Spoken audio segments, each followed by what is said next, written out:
un pulmón con unos taquitos de esos de albañil ahí. Chicharroncito con harta salsa, así. Sí están ocupados aquí los ponentes. No sé por qué son azules estas cruces, la verdad, ¿no? Y lo que sí creo que vale la pena, porque las personas que van a ver el programa, de que estamos hablando de dos cosas distintas sobre la cruz, o son dos temas en el programa. Uno es lo que tiene que ver con las ofrendas que se hacen a las cruces el día 3 de mayo, que tienen que ver con pedir lluvia. Son peticiones, no a la cruz católica, sino son peticiones a la cruz que vino a sustituir lo que antes probablemente era Tlaloc o su equivalente. ¿Sí? Esas ofrendas en las cruces de las montañas, de los ríos, de las barrancas, tienen ese aspecto. Y el otro es toda esta tradición que tiene que ver con la arquitectura, ¿verdad? De en las obras poner una cruz. Y hace rato, antes de empezar el programa al aire, ¿verdad?, estábamos platicando inclusive de los sacrificios humanos, que hay como ofrendas también a los edificios. Desde la época prehispánica hasta en la actualidad se hacen cierto tipo de ofrendas. Igual que la cruz el 3 de mayo, también hay toda una tradición de ofrendas a las construcciones, ¿verdad? Entre otras que estábamos hablando, y interesante, son los puentes. Las gentes que viven en lugares donde se han construido grandes puentes, y si hay comunidades tradicionales, han vivido este temor de que se van a robar o a los niños o a los borrachitos. ¿Por qué? Porque los van a echar en las fosas donde están las bases de los puentes, porque eso es lo que le va a dar la fuerza al puente de que no se va a caer. Aquí en los puentes coloniales de Morelos, dicen que inclusive cuando baja mucha lluvia, se escucha que grita, ¿verdad?, agárrense compañeros.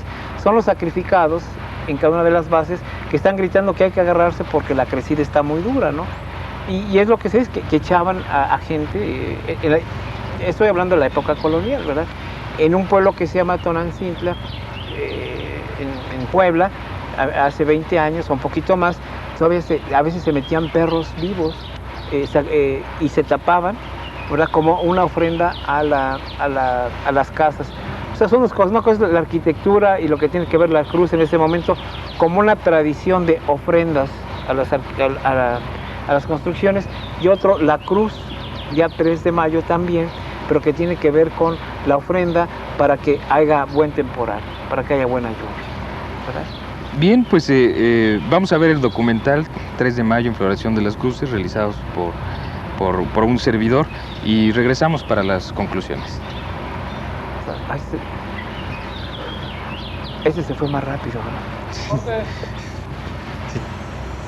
¿va a grabar? 5, 4, 3,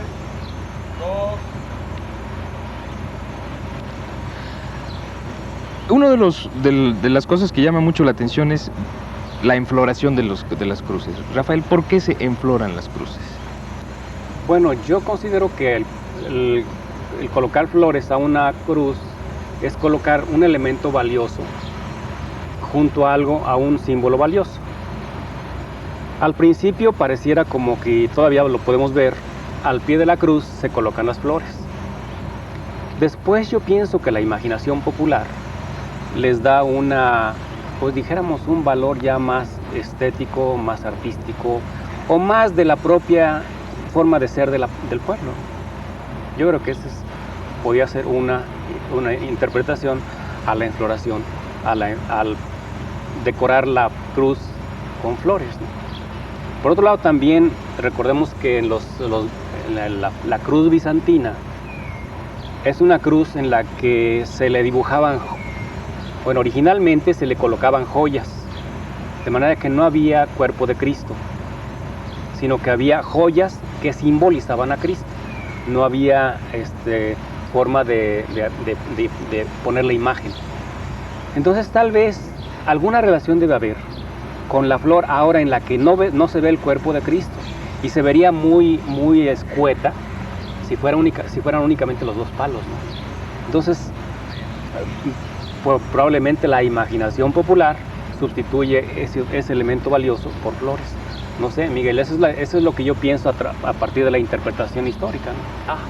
Bueno, de hecho, para los pueblos tradicionales, Pues viene una tradición desde la época antigua también, desde la época prehispánica, en que el cacalozúchil, el pericón, o el cacalozúchil o flor de mayo se usan como una manera de ofrendar, de enriquecer, de agradar, ¿verdad?, en ciertos momentos importantes y en cierto tipo de ofrendas, y muchos tienen que ver con la agricultura, ¿verdad? Como se vio en el programa, por ejemplo, se enfloran, como dice Rafael, por dar un regalo muy especial, ¿verdad? Que muchas veces su simbolismo ya no lo conservamos, pero sí conservamos la tradición de hacerlo, que es, por ejemplo, enflorar las cruces del cementerio en Ocotepec, ¿verdad?, que es poner estas flores de cacalozúchil o la flor de mayo ahí. Algunos dicen que tiene que ver con la sangre de Cristo. Eso ya desde luego es una interpretación ya muy actual, ¿no?, porque lo original ya se perdió, pero se sigue haciendo. Vemos la enfloración a las cruces de Santa María, ¿no? Santa María es un lugar importantísimo porque es el que surte de agua a muchos pueblos, y cada pueblo tenía su cruz en Santa María, en el manantial, y su obligación era venir y enflorar su cruz y participar en la floración de la gran cruz de Santa María, ¿verdad?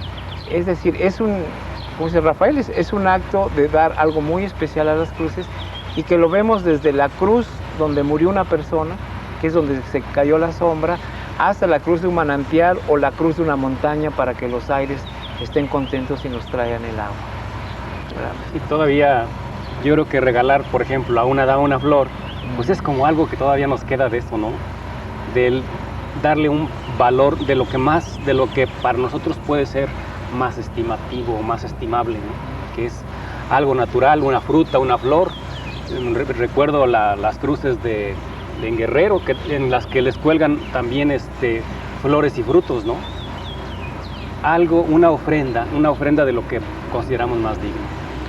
Y tú, por tu oficio de arquitecto, seguramente has tenido la posibilidad de participar en muchísimas ocasiones esta celebración del 3 de mayo. También hay muchos mitos, ¿no?, alrededor de lo que sucedería si no se enflorara la cruz de la construcción, ¿no? Sí, pues es que si no hay cruz se cae la obra. Esto es algo con un sentido muy profundo que pues es actual todavía, ¿no? Es decir, aquel que no pone la cruz a la hora de comenzar la obra, o que no le hace, estando en obra, no le hace festejo el 3 de mayo, pues está sujeto a que pueda suceder cualquier contingencia, inclusive caerse la losa, ¿no? Claro. Es interesante. En ese sentido son muy bonitas las escenas del programa en que se ven a los albañiles o personas que tienen casa en construcción llevar las cruces, creo que fueron tomadas en la fiesta del barrio de la Santa Cruz en Ocotepec, que es muy bonito la parte donde bendicen y regresan con su cruz ya bendita hacia las casas, ¿verdad?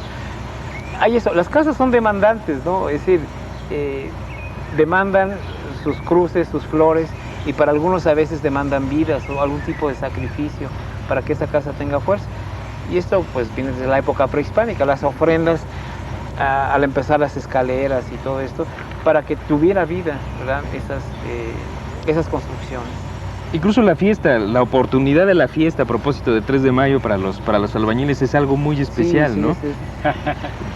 No, pues no puede dejarse de los taquitos del 3 de mayo con su respectivo pulque, pues deben ser insustituibles, ¿no? Claro. Y forman parte, y además es importante porque la gente no lo hace todavía buena parte del gremio de los albañiles lo hace con un fervor verdaderamente real, ¿eh? No es una escenificación. Al que le toque la cruz, no, pues es sí tiene que llevarla. Él tiene que hacer, desde mandarla a hacer, llevarla a la iglesia, a decorarla y luego irla a poner en su respectivo lugar, ¿no? Y yo creo que lo más importante es una tradición que todavía conserva todo su contenido. Hay muchas tradiciones que ya su contenido empieza a esfumarse, ¿no? Empieza a desaparecer y queda nada más la forma. Pero en este caso, el de la cruz enflorada, o el de la cruz para las construcciones, es todavía una cruz con un sentido real. Y es increíble, por ejemplo, el 3 de mayo ver a muchos albañiles que fueron comisionados. Yo no sé si los comisionan Sí. o hay algún tipo de selección así. Hay algunas cosas secretas, ¿no? En las que pues el media cuchara es una categoría y el albañil, el maestrero es otra categoría. Mucho es de la misma estructura o reminiscencias de la estructura gremial, ¿no? Pero esta gremial viene desde la época medieval, ¿no? Perdón, en donde conservan todo el valor todavía. Y te decía, es increíble ver, por ejemplo, albañiles que son los responsables de llevar a bendecir la cruz, de adornarla, de enflorarla, de repente verlos en una ruta Ajá. en Acapancingo, con una cruz enorme, ¿no? Ellos solos, quizá con un ayudante en ocasiones, ¿no? O caminando por las calles, ¿no? Dirigiéndose concretamente a la obra. Para nosotros, por ejemplo, fue muy sorpresivo. Encontramos a este señor que llevó a Ocotepec a bendecir la cruz para su obra, lo seguimos y en realidad lo estaba esperando mucha gente. Y lo estaba esperando la gente ya preparado con los cohetes, tenían seleccionada la forma en que la iban a colgar, por supuesto que ya estaba toda la comilona lista. En fin, es una fiesta que se prepara con mucho tiempo, ¿no? Y que yo me atrevería a creer que incluso los albañiles esperan con tiempo, ¿no? Claro que sí. Yo creo que es precisamente esto lo que nos da identidad, esto lo que nos hace ser una sociedad con estas tradiciones muy fuertes, esto es lo que le da el alma a la sociedad, vamos a decir. Esta serie de rituales que tienen significados antiguos, significados modernos, todos combinados de alguna manera, que se hacen y que desde la época medieval en Europa llegan aquí y otras cosas desde la época prehispánica, pero que se mantienen, ¿no? Y mantienen eso que tú dices, el poner, no es nomás voy a poner la cruz hay que hacerla, hay que diseñarla, hay que ver a quién le toca, hay que llevarla, hay que organizar la comida, hay que organizar qué es lo que va a haber. En fin, es todo un ceremonial, un ritual y un festejo alrededor de un elemento, la cruz, de muchísimos rituales y ceremonias que tenemos aún en las ciudades. Estamos hablando de construcciones en la mera ciudad, ¿no? No es nada más, no es algo que sea en un pueblo muy apartado, ¿no? Sino lo que vive esta ciudad, de Cuernavaca, por ejemplo, ¿no? Que vive, es uno de los elementos, como decía Rafael, muy vivo y tal vez no ha sido muy estudiado en sus elementos internos, ¿no? De cómo se decide y todo esto, y por qué se pone aquí y no se pone acá, ¿verdad? ¿Por qué de este color y no de otro color? Todo eso generalmente tiene su razón. Pero a mí es una de las cosas que me da gusto, ¿verdad? Ver que conservamos esos pedacitos de alma viva, ¿verdad? Esas tradiciones y esos rituales como el de la Santa Cruz. Bien, pues este es el ciclo Ritos de Petición de Lluvia en el estado de Morelos y a propósito de él vimos el documental 3 de mayo en Floración de las Cruces. Quiero recordarles que estos programas pasan todos los lunes a las 9:30 de la noche.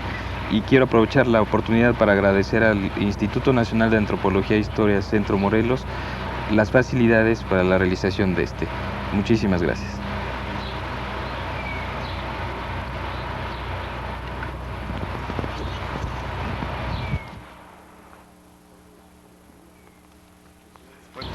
Eso ya del siglo XIX, ¿no?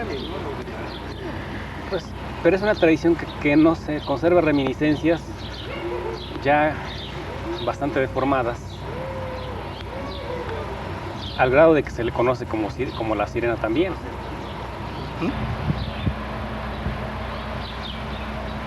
Grabando 5, 4, 3,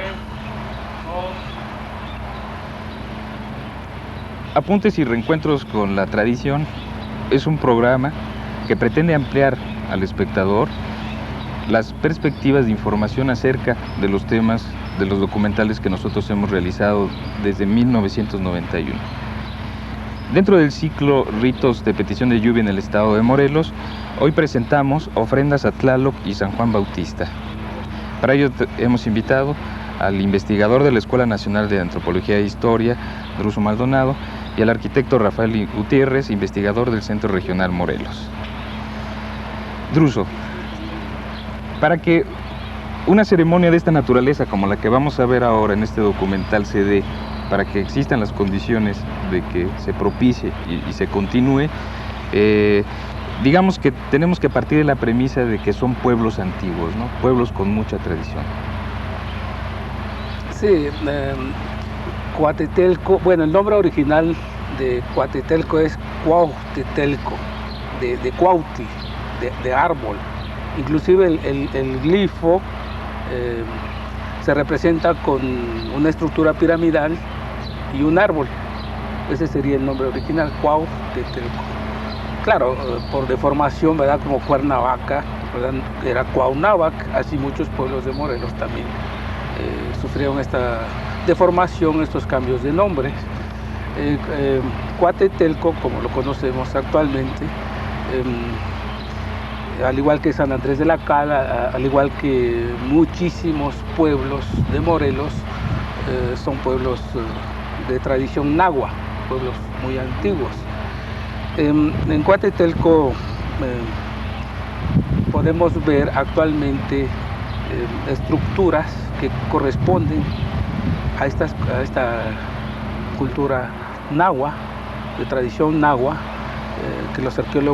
que datan los arqueólogos para el periodo que llaman postclásico, que sería de 900 a 1519, antes de la conquista española.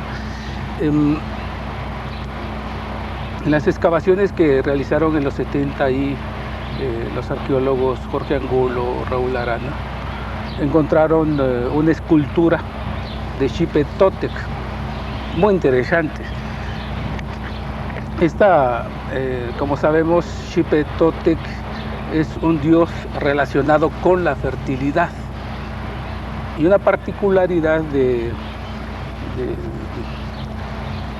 la estructura donde encontraron esta escultura es que es redonda. Y además estaba el Temalacatl, que es como un uso de piedra grande, que es donde se hacía el ritual gladiatorio. Entonces, este Xipe Totec, también en Cuernavaca se encontró uno parecido. El de Cuauhtetelco estaba sin cabeza. Parece que eso viene de la época prehispánica, que fue matado, estaba fracturado. Entonces encontraron las partes, las juntaron. Actualmente se conserva en el museo, ¿no? de la zona arqueológica. Es una oportunidad, yo creo, bastante significativa para observar un fenómeno que los antropólogos e historiadores han identificado con mucha precisión, que es el sincretismo religioso. Esta es ocasión para ofrendar a Tlaloc, que es un dios prehispánico, y a San Juan Bautista. Sí, llama la atención que gran parte o buena parte de los pueblos en Morelos o están dedicados o tienen como patrón a San Juan Tlayacapan, San Juan Tlacotenco, San Juan en Yecapixtla, San Juan en Tetela. Es interesante esta información que nos permite pensar que en esos lugares había alguna deidad muy relacionada con los ritos de la tierra y posiblemente muy relacionada con el agua. En algún lugar, tal vez por ausencia o presencia, cuando uno piensa en esto puede pensar de las dos maneras, ¿no? Por ausencia o por presencia. Y este sincretismo que mencionas, así le han llamado ahorita los historiadores del arte. No estoy muy de acuerdo con el término, pero bueno, diríamos que es una sustitución cultural de los elementos que los españoles encuentran y que les permiten un reforzamiento, no solo de conquista. De conquista podríamos hablar, por ejemplo, en el caso de San Miguel, el caso de Santiago, ¿no? Que refuerzan efectivamente la conquista para los momentos difíciles, pero también podríamos hablar de este reforzamiento, si le pudiéramos llamar espiritual, no es tan fácil así separar uno de otro, pero que podía indicarnos que hay un elemento cultural que permite un aglutinamiento, y tal vez eso después va a ser una de las razones del éxito de la evangelización. esta especie de sincretismo. En el caso de Coatetelco, tenemos bastante claridad en esas exploraciones que Druso menciona. También se hicieron paralelo unas exploraciones en donde está la capilla, donde está la iglesia, y se encontró que hay una estructura prehispánica debajo de la capilla. Podríamos pensar que ese ritual al xipe que menciona Druso podía tener relación con la capilla o con la dedicación de la capilla a San Juan, del que después se van a derivar una serie de leyendas y una serie de tradiciones que lindan en las fronteras de lo que los cristianos o los religiosos podrían haber llamado paganas con las fronteras cristianas, ¿no? En el sentido de que los atributos del San Juan, o más bien los atributos del xipe o de la deidad prehispánica, pasan a ser impuestos en San Juan, ¿no? Que es la relación que tiene San Juan con el agua como un precursor de Cristo en el bautismo, y allí como el agua, elemento vital para la vida de la comunidad, ¿verdad?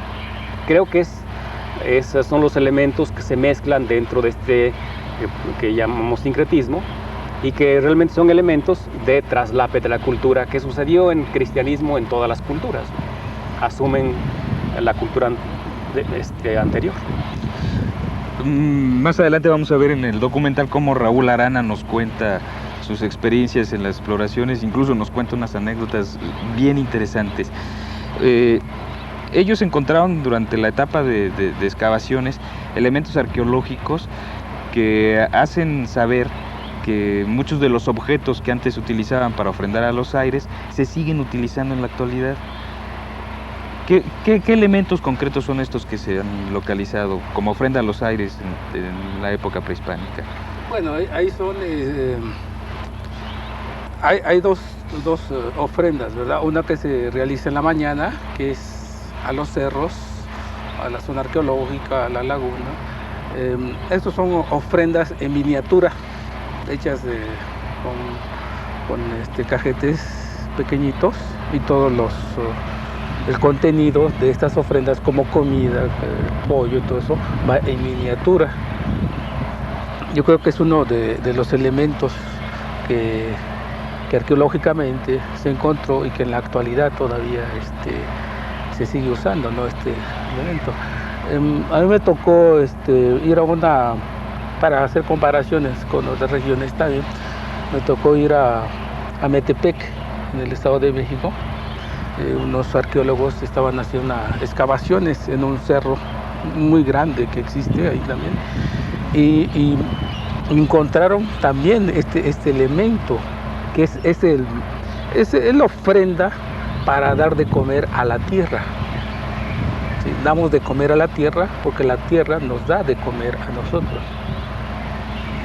Y en la actualidad esta ofrenda, que se lleva a cabo en distintos puntos del pueblo, de los cerros, de la laguna, etcétera, de hecho son lugares que ellos llaman sagrados, lugares que tienen una importancia primordial, donde hay esta comunicación, ¿no?, con la madre tierra y la gente. Yo recuerdo esta experiencia como una experiencia muy intensa. Este día para mí fue un día muy intenso. Las mañanas, la preparación del Huentli, o la preparación de los Huentlis, tanto a San Juan como a Tlaloc, la partida a ofrendar a los aires en distintos sitios sagrados, y después cómo van preparando el Huentli que habrán de llevar a San Juan en la iglesia. Aquí, por supuesto, se observa una participación comunitaria muy intensa y muy interesante. Las danzas hacen su aparición. En esta ocasión vamos a ver en el documental cómo incluso una comparsa de chinelos compuesta fundamentalmente de mujeres aparece por primera vez. Vemos a los pastorcitas, que creo que también es una danza muy relacionada con la fertilidad, y después ya van a llevar el Huentli a San Juan por la noche, ¿no? Es un día muy intenso, Rafael. Es un día en donde se siente que todavía hay muchísimo de la identidad cultural de Coatetelco. Y esto tiene razón, y es que yo creo que solamente cuando hay una permanencia de elementos cohesivos, permite que estas tradiciones se conserven con bastante verdad, con bastante realidad, con bastante significado, ¿no? Realmente en Coatetelco persisten todavía diversas tradiciones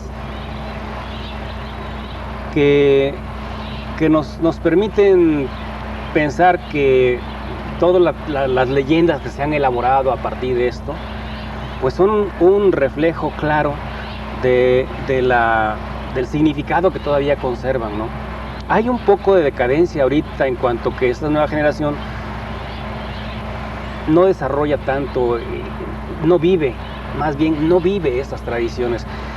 Pero por ejemplo, es interesante esta leyenda que resurge o que resulta a partir de esta profundidad de sentido, ¿no? Una leyenda acerca de la laguna, en donde San Juan va a pescar a la laguna para traerle comida a la Virgen. Esto tiene un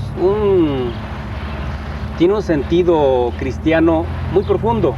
O sea, el hecho de que Cristo en el momento de morir entrega la Virgen a San Juan como, he aquí a tu madre, ¿no? O sea, esta es la que ahora asumes mi responsabilidad tú, ¿no? Entonces eso que por otro lado se junta con las tradiciones prehispánicas, ¿no? Con el hecho de que la laguna sea el elemento que provee de alimento a la población, mezcla y produce esta leyenda. Otra leyenda también preciosa de fines del siglo pasado es la leyenda que nos indica que una mujer sale en la mitad de la laguna, emerge en determinadas ocasiones, que deben ser ocasiones en las que los ritos se dan, y que al esparcer pétalos es como la laguna persiste, ¿no? Se mantiene la laguna, algo así como si alimentara la laguna. Y que eso permitió por largo tiempo la persistencia de la laguna. Desafortunadamente, ya creo que va a quedar como una tradición más que deberán recordarse, ¿no? Esta intensidad de la vida cultural de la población creo que nos hace pensar que todavía en algunas poblaciones tiene su propia minicultura, ¿no? Sus propias acciones. Allí, por ejemplo, en la restauración de la iglesia que me tocó trabajar, cada 2 semanas se turnaban 20 jóvenes menores de 18 años que tenían que hacer su ritual allí. O sea, ellos ofrendaban trabajo de 2 semanas gratuito y que obedecían a una estructura en la que había un representante que era el que los controlaba, ¿no? Creo que ya no existe mucho más el cuatequi, el famoso, que en la época prehispánica debería ser una forma de colaboración, ¿no? De ida y vuelta, colaboración en las obras, y que parece que no existe, pero que perviven otros elementos culturales muy interesantes que todavía aglutinan la vida cultural de esa comunidad y que se reflejan en la fiesta de San Juan y en la fiesta de la Candelaria, 2 festividades fundamentales para la vida de la población. Druso, y en este ofrendar a Tlaloc, me imagino que había, digamos, características comunes a los pueblos que ofrendaban a Tlaloc en la época prehispánica. ¿Tú encontrarías alguna característica que perteneciera a aquellas formas prehispánicas en estos huentlis contemporáneos? Bueno, bueno, es lo que en la época prehispánica se llama Tepeyhuitl, que es la fiesta a los montes, que es cuando la gente va a estos lugares a ofrendar figuras que hacían con el soali, que es una masa de amaranto, donde imitan la forma de los cerros, y esto lo ofrendan para la tierra, ¿no? para la fertilidad. O sea, no es exactamente igual, pero tiene las características, ¿no?, de esta ofrenda hacia los cerros, hacia los lugares acuáticos. Y bueno, Tlaloc es una de las deidades prehispánicas quizá que más podemos reconocer aquellas personas que no somos investigadores, ¿no? Pero, ¿por qué no nos platicas un poco sobre el universo mítico de Tlaloc? Bueno, Tlaloc es el dios del agua, pero del agua que cae, de la lluvia. Y por esa razón, por ejemplo, en Cuatetelco a mí me decían, ¿no?, de que la fiesta cae el 23, la ceremonia se hace el 23 de junio, cuando sabemos que ya está en pleno temporal, ¿no?, de lluvia. Y para ellos esta ceremonia es más bien para asegurar la lluvia y asegurar que la cosecha no se eche a perder, lo que sea que sea favorable.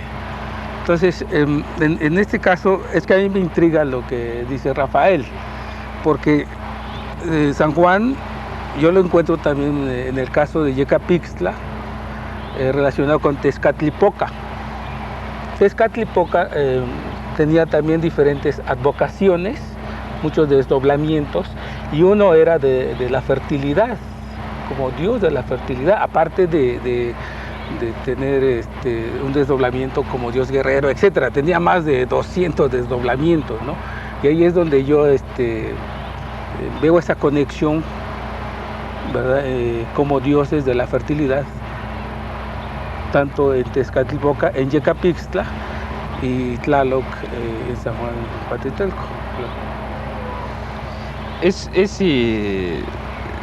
Para aquellos que tuvimos la oportunidad de seguir la ceremonia de ofrendar a los aires en el campo, es ya para la noche, después de que transcurre casi toda la fiesta, para concluir la fiesta, es de un significado muy especial ver cómo tienden la mesa enfrente del altar de la iglesia, enfrente de la imagen de San Juan, y digamos, se va repitiendo otra vez las formas del rito, se van repitiendo los elementos del rito, ¿no? Pero digamos que no es como copiar el rito que acaban de hacer en la mañana, sino es el recrear el rito a San Juan. No, yo creo que ese es uno de los elementos que les permiten subsistir a estas tradiciones, que no son repeticiones, aun cuando la imagen que aparentara es semejante a la del año pasado, por ejemplo, por decir algo. La verdad es que cada generación, cada gente que llega, cada año que se llega, la gente llega como dices, recreando el acto. Y bueno, y eso es uno de los elementos de las religiosidades en general, de las religiones en general, el hecho de recrear el acto. Y el otro es el consumir las ofrendas. Si las consumen las gentes y la consumen los cerros y se consume la ofrenda, o sea, el siguiente año tendrá que ser otra ofrenda y tendrá otras características. Ahora, algo que me llamaba la atención también que decía Druso es el por qué San Juan en el 24, ¿no?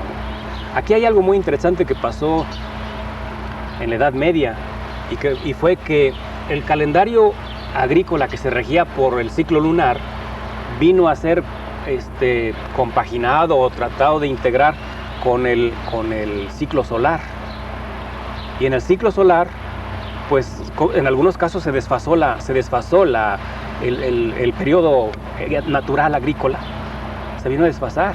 Y creo que por eso también la fiesta del agua de San Juan sucede en el momento en que pues ya realmente las cosechas están ya a punto ya superaron el periodo difícil, ¿no? Eso es otra cosa que me llamó la atención, ¿no?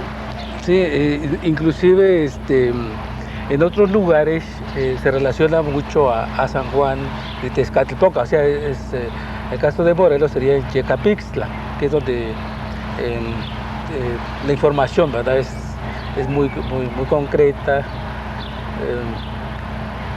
Yo he dedicado muchas páginas porque es muy interesante. Yo de esa parte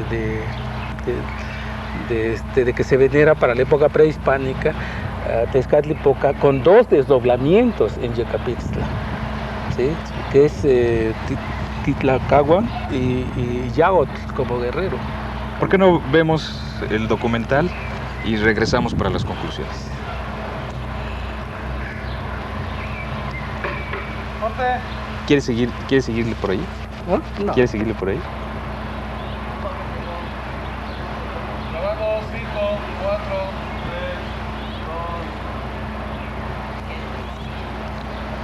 2. Acabamos de ver el documental Ofrendas a Tlaloc y San Juan Bautista, realizado en el año de 1992. Rafael, el que aparezca un dios prehispánico como Tlaloc y el que aparezca San Juan, que es un santo cristiano, tiene una finalidad. Sí, yo creo que los frailes tenían una claridad meridiana de lo que pasaba en las evangelizaciones, y esto nos remite a lo que pasó en la primitiva iglesia. Ellos saben que si toman elementos culturales del lugar al que quieren cristianizar, agiliza, dinamiza la evangelización. Y así pasó, como decían en alguna ocasión, con la Navidad. Bueno, pues toman al Dios invencible, una festividad griega, y lo convierten en el Dios invencible, que es Cristo, ¿no? Y bueno, eso sucede también en este caso. Ven que toda la cultura probablemente gira alrededor, en ese momento, de donde la población subsiste, que es la laguna. Entonces seguramente el Dios, como decía, pues era un Dios relacionado con esa persistencia. Y lo que se les hace fácil es encontrarle su equivalente en San Juan. San Juan, un hombre cristiano que tiene que ver también con el agua, y además de los precursores que tiene que ver mucho con la vida de Cristo.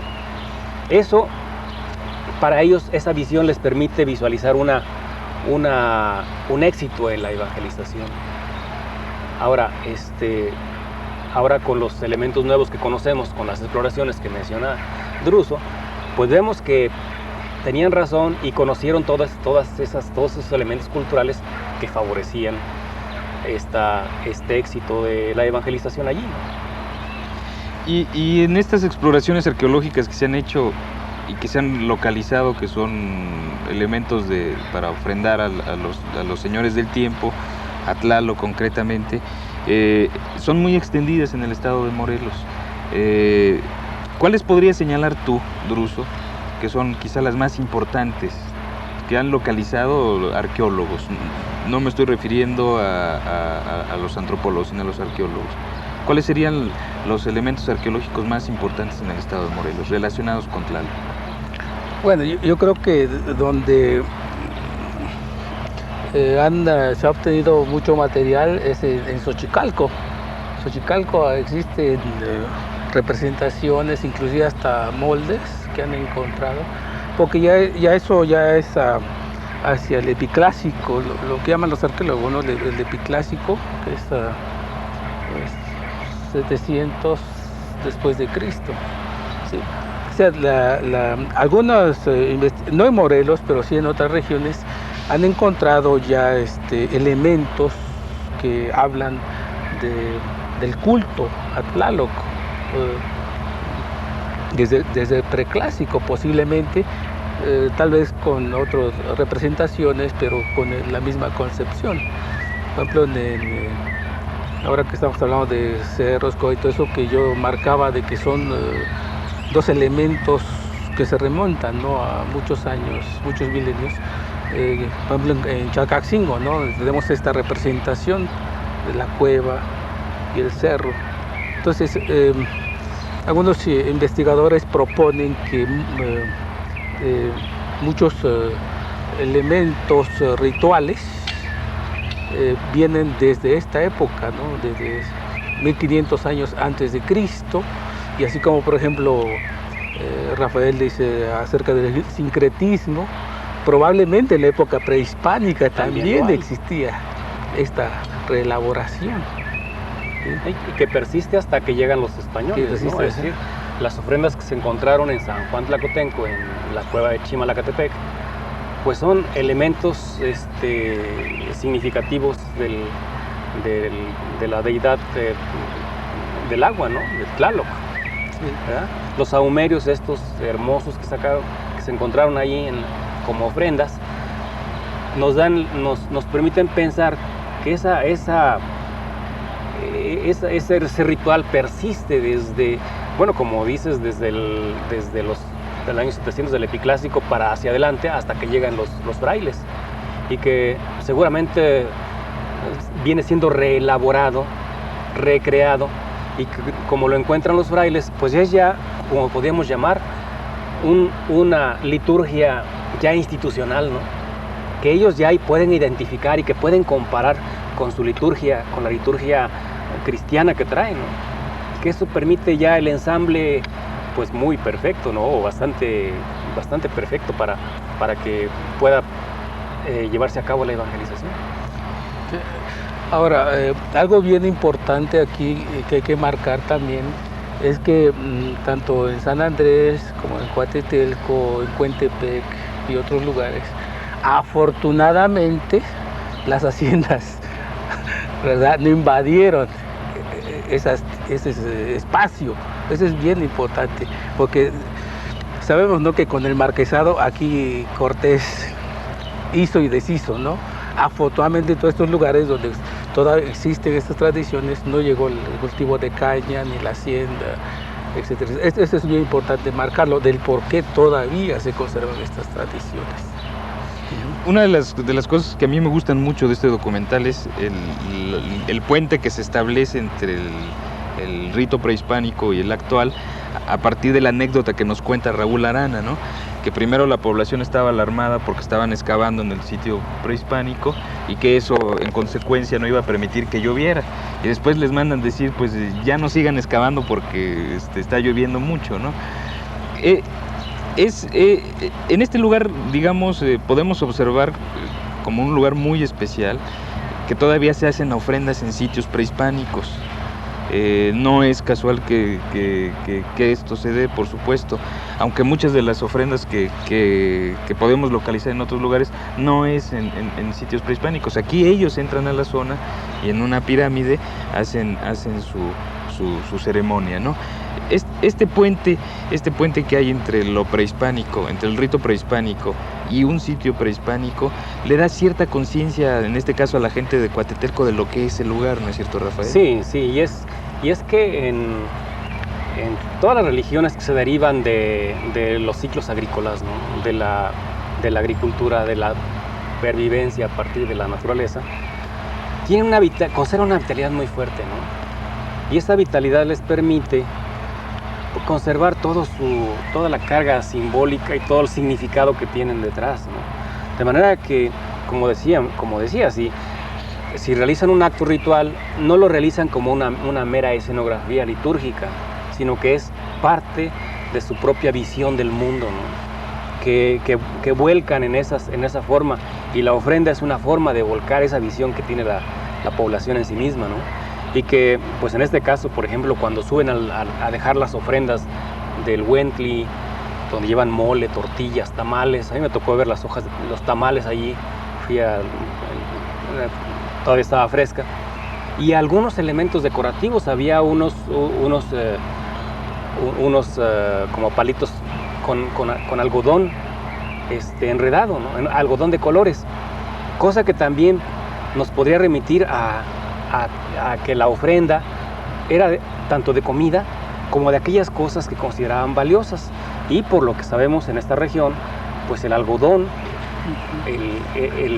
las ofrendas o los tributos de algodón, pues eran algo que fue importante y que lo conservaron los españoles como carga tributaria. Entonces, la vitalidad de esa tradición es muy fuerte y permite su subsistencia, y que podríamos considerar que no va a ser tan fácil que desaparezca. Druso, Esto que mencionabas, que estos pueblos no fueron afectados por las haciendas y que por lo tanto podría suponerse que por ello todavía se conserva mucho la tradición, a mí me cabría una pregunta. Entonces, ¿existen muchos poblados, existen muchos sitios, o existen sitios y poblados donde se perdió la tradición por la influencia de las haciendas? Sí, claro. Por ejemplo,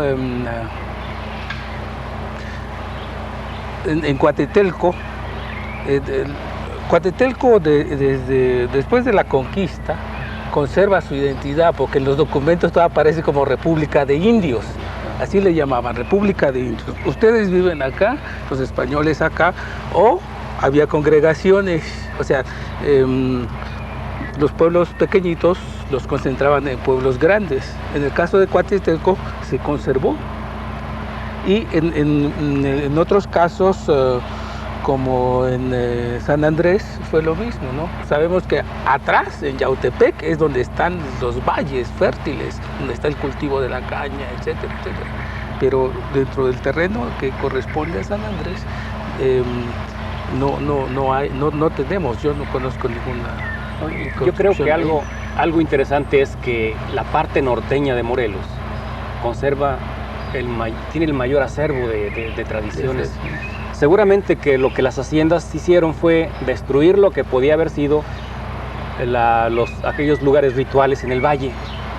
Por decir algo, todos aquellos espacios rituales que había a la orilla de los ríos, del Amatzinac, del Cuautla, del Yautepec, pues al parecer quedaron borrados, ¿no? No existen muchas tradiciones, pero en la parte norteña del estado hay un acervo impresionante todavía de estas tradiciones culturales.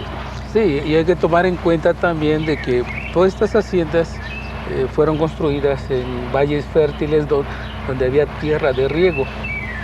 Y todos estos lugares donde se conservan todas estas tradiciones son pueblos con agricultura de temporada. Por supuesto.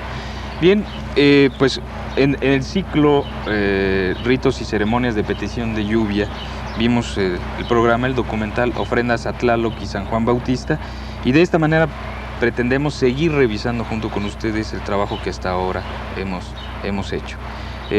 Queremos recordarle que este programa se transmite todos los lunes a las 9:30 de la noche y los invitamos para que continúen acompañándonos en nuestras reflexiones. Agradecemos al Instituto Nacional de Antropología e Historia Centro Morelos las facilidades que han otorgado para la realización de este programa en su recinto. Muchísimas gracias. Corte.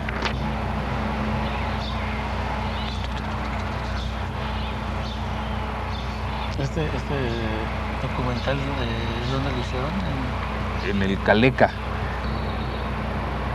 Grabando 5, 4, 3, 2. Apuntes y Reencuentros con la Tradición es un programa que pretende revisar los investigadores y los realizadores que hicimos posibles estos documentales en un espacio más amplio el trabajo hasta ahora realizado. Para ello hemos invitado en esta ocasión al antropólogo Miguel Moraita, que es investigador del Centro Regional Morelos, al arquitecto Rafael Gutiérrez, que también es investigador del Centro Regional Morelos INA, y al investigador Druso Maldonado, que es investigador de la Escuela Nacional de Antropología e Historia. En esta ocasión vamos a comentar el documental Graniceros, Trabajadores del Tiempo. Druso, ¿cuáles serían los antecedentes históricos de los que hoy conocemos como graniceros? Bueno, en náhuatl, granicero es Teciutlasqui, que literalmente significa el que rechaza el granizo. Ya según el siglo XVI, según su gran obra de Historia General de la Nueva España, dedica todo un apartado a describir el trabajo del granicero. Desde luego que esto viene desde la época prehispánica. También tenemos registro para el siglo XVII, un registro que nos hace Jacinto de la Serna, también que es similar, ¿no?, acerca del trabajo que ellos hacen. Sabemos que geográficamente este trabajador se ubica dentro de lo que es el Popocatépetl, la región del Popocatépetl. Entonces podemos conectar desde Amecameca, Tlayacapan, Hueyapan, el estado de Puebla, este oficio tan específico y tan distintivo de esta región, particular de esta región de la zona fría, que colinda, ¿no? Es la colindancia Morelos, Estado de México y Puebla. ¿Y cómo es que un hombre o una mujer llegan a ser graniceros, Miguel? Generalmente se considera que el don que tienen para poder mover lluvias, granizo, vientos y todo esto, lo obtienen porque son tocados por un rayo. Es decir, al caer un rayo, parte de la electricidad, los quema, les pega, pero eso les da el don. Y además, casi siempre cuando sucede este accidente, entran en un estado de inconsciencia. Y es en el estado de inconsciencia en donde los señores del tiempo les enseñan cómo curar por un lado y cómo manejar las fuerzas de la naturaleza por el otro, ¿verdad? Esto es, por eso, bueno, eso es lo que hace a este grupo tan especial, el que son pegados por un rayo, a veces que se les llama los rayados por un rayo o pegados de rayo, ¿verdad? Y que tienen importante, son dos cosas donde tienen poder, en la salud y en la enfermedad, y en lo que corresponde a mover las fuerzas de la naturaleza, como decía Druso. Pero es muy interesante cómo han venido desenvolviéndose, ¿sí? Está en la parte prehispánica, lo que los españoles dejan de testimonio, pero en la colonia se va modificando y se va enriqueciendo, se va reelaborando los poderes y los conceptos acerca de los graniceros. Por ejemplo, hay un juicio muy interesante que se hace en contra de un franciscano. Bueno, realmente hacen todo un juicio porque este franciscano, ayudado por un dominico y un asistente que es el que juzga y el que le abren el proceso y todo esto, sabe que este hombre hace un culto, el culto de la Virgen del Volcán. Y entonces, por lo que describen, es una escultura muy parecida a la cuestión prehispánica. Es franciscano, ojo, ¿verdad? Hace un propio culto en el que la gente pues le tiene mucha fe porque él puede mover las fuerzas de la naturaleza, él puede curar las enfermedades que curan los graniceros, y él puede hacer cosas como, hay ciertos respiraderos, ¿verdad? Respiraderos de corrientes subterráneas probablemente, que a veces son fuerzas muy fuertes y que solo los graniceros pueden mover muchas veces, y él las mueve. Lo que quiero decir es cosas que ahora se las adjudicamos a los graniceros, también los franciscanos las realizaron. Tienen una historia de reelaboración, de participación de franciscanos, en fin, y que ahora lo que se considera, pues yo creo que por lo menos 60 años para atrás en todo el estado casi, era la manera en cómo se conceptualizaba la naturaleza, los aires, los señores del tiempo y los graniceros que pueden mover las fuerzas, pueden ser intermediarios con los señores del tiempo y pueden curar las cosas, las enfermedades que los aires provocan a la población, ¿verdad? En términos generales eso. Hay algo que, ahorita que mencionas al franciscano hay algo muy interesante. Al principio los franciscanos particularmente adoptan muchas de las tradiciones culturales de la población. Sin embargo, hay un periodo en el que las describen como cosas que están viendo, como cosas que suceden, pero no les dan todavía el sentido de que el prehispánico tiene, que la población tiene. Tiene que venir una disposición de Roma, salida emanada del Concilio de Trento, en la que se permite la reelaboración de las imágenes. Es interesante esto porque los frailes tratan de no describir en sus obras, en sus crónicas, lo que son las imágenes, ¿no? Sino que tratan de obtener el sentido del ritual del culto para integrarlo a la evangelización. Sin embargo, te digo, a partir de la mitad del siglo XVI, hacia 1570, que empiezan a llegar aquí las disposiciones del Concilio de Trento, hay una reelaboración que sucede no solo adoptando los elementos culturales de los lugares conquistados, ¿no? Sino también en la misma Europa sucede algo parecido, ¿no? Se empieza a desarrollar una imaginería, dice Gruzinski, ¿no? Una imaginería de los fenómenos culturales de los pueblos, ¿no? Imaginería que en Europa pues se convierte así como en el boom, en el auge de la pintura, de la escultura, ¿no? Pero eso sucede también al interior de la religión, ¿no? Empiezan a aparecer, por ejemplo, pues reviven las indulgencias, reviven los favores, empieza a aparecer el limbo, elementos religiosos que diversifican, ¿no?, lo que el sentido de la imagen tenía para los primeros frailes y sobre todo para los franciscanos. Y son precisamente los dominicos los que crean esta imaginería que permite tener un poco de más control de las poblaciones, pero les permiten, y por un lado, y por otro también obligan a los actos rituales populares a que se vayan a cierta clandestinidad, ¿no?